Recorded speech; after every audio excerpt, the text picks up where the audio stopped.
Hello, hello, petit tuto express sur comment demander de passer à la TVA. Attention, je dis bien passer à la TVA et pas demander le numéro de TVA intracommunautaire.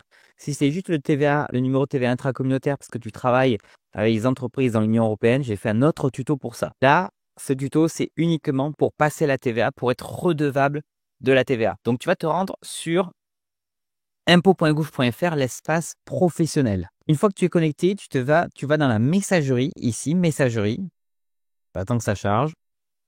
Tu vas dans écrire, TVA et taxes annexes, et c'est là que c'est très important. Tu cliques sur je formule une option.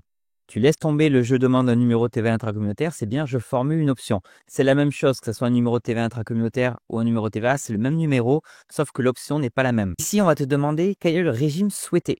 Donc, tu as soit le régime réel normal ou le régime réel simplifié. Moi, je recommande le régime réel normal.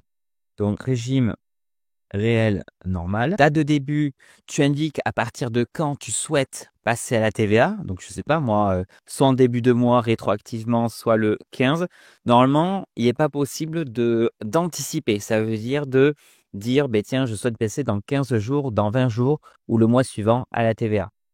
Et ici, tu précises, bonjour, j'exerce en micro-entreprise, je souhaite opter pour le paiement de la TVA à compter je rappelle la date, 15/01, là dans cet exemple, 2025, en choisissant le régime réel et normal. Je précise parce que des fois ils se trompent un peu, déclaration mensuelle de TVA,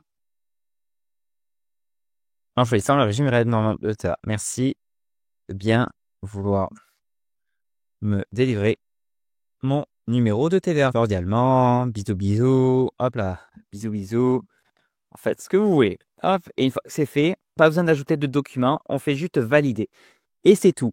Qu'est-ce qui va se passer? Ils vont peut-être mettre 24 heures, 48 heures ou une semaine à répondre, peu importe. Tu peux dès à présent facturer avec la TVA. Si tu n'arrives pas à trouver ton numéro TVA, c'est-à-dire que tu ne sais pas où il est et ils ne te l'ont pas encore donné, tu peux le trouver sur certains sites. Moi, je te recommande celui-ci. Tu vas sur l'annuaire-entreprise.data.gouv.fr et tu tapes ton numéro de sirène ou ton numéro de SIRET ou le nom de ta boîte. Normalement, ton numéro de sirène SIRET. Donc là, je prends un exemple ici. Et tu devrais avoir ton numéro de TVA intracommunautaire qui est noté ici. Voilà, donc tu peux prendre son numéro entre-temps. Vérifie bien une fois que ils t'ont donné ton numéro de TVA, que c'est bien le même que celui-ci. Et là, tu peux l'utiliser pour pouvoir facturer la TVA. Voilà, je te dis à très bientôt pour un nouveau tuto sur le micro. Salut, ciao!